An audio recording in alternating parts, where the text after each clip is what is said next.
அப்படின்னு சொன்னது இந்த மூஞ்சி தான். ரொம்ப டவல பேசிட்டு வேலை வச்சுக்காதீங்க, புரியுதா? மணிமேகலை நீங்க பேசுறது டிஸ்டர்ப் ஆகுதுங்க. எதுக்கு நீங்க கத்தி கத்தி பேசிட்டு இருக்கீங்க? நம்ம சொல்றோம்ல முடிச்சிரோம்னு சொல்லிட்டு. அவன் அறிவாளித்தனம். ஏன் ரூடா பேசுறீங்க? உனக்கு என்ன பிரச்சனை? ஒரு நாள் இவளோட விஷயத்துல எதுக்குமே நான் வந்து போட்டி போட ரொம்ப டவல பேசிட்டு வேலை வச்சுக்காதீங்க, புரியுதா? ஆமா உன்னை அனுப்பணும் வெளியே.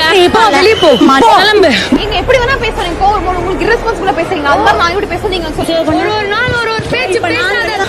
யார் வெளியே போறா பாப்பா? உங்களுக்கு வெட்டியா இருக்கு, வேற எங்கயாவது நில்லுங்க. தேவையில்லாம டிஸ்டர்ப் பண்றீங்க. இந்த ஒரு ஆடியோ தான் சமூக வலைதளங்களில் பயங்கர வைரல் ஆகிட்டு இருக்கு. இதற்கான காரணம் எல்லாருக்குமே தெரியும். மணிமேகலை, பிரியங்கா இவங்க 2 பேருக்கு நடுவில் நடந்த சண்டை தான் இந்த ஆடியோ. ஸோ நேற்றுலேருந்து சோஷியல் மீடியா ஃபுல்லாமே மணிமேகலைக்கு சப்போர்ட்டாகவும் பிரியங்காவை நிறைய பேர் நெகட்டிவ் கமெண்ட்ஸோடையும் பேசிட்டு வராங்க. இதற்கான காரணம் என்னன்னு பார்த்தீங்கன்னா, குக் வித் கோமாளி ஷோவில் வந்து பிரியங்கா, மணிமேகலை இவங்க 2 பேருக்கு நடுவில் ஒரு வாக்குவாதம் வந்திருக்கு. ஸோ மணிமேகலை என்ன சொல்லியிருந்தாங்கன்னா, தன்னோட தன்மானத்திற்கு இழுக்காகிற மாதிரி பிரியங்கா என்னை நிறைய பேசிட்டாங்க. ப்ரொடக்ஷன்லேருந்து பெருசாக அதை கேட்கல, அதனால் நான் இனிமேல் குக் வித் கோமாளிக்கு வரமாட்டேன் அப்படிங்கிற ஒரு விஷயத்த சொல்லியிருந்தாங்க.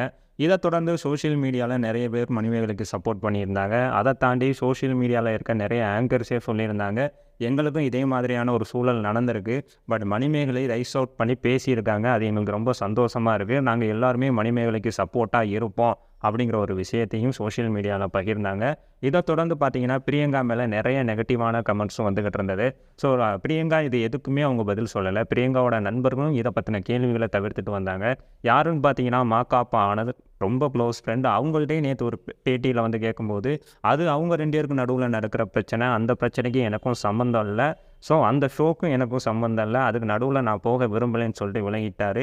ஸோ இதை தொடர்ந்து கண்டிப்பாக வந்து பிரியங்கா மேலே தான் மிஸ்டேக் இருக்குது, ஏன்னா நண்பர்களே சப்போர்ட்டுக்கு வரல அப்படிங்கிற மாதிரி ஆடியன்ஸும் சரி ஃபேன்ஸும் சரி ஒட்டுமொத்த பேரும் பிரியங்காவை திட்ட ஆரம்பிச்சிட்டாங்க.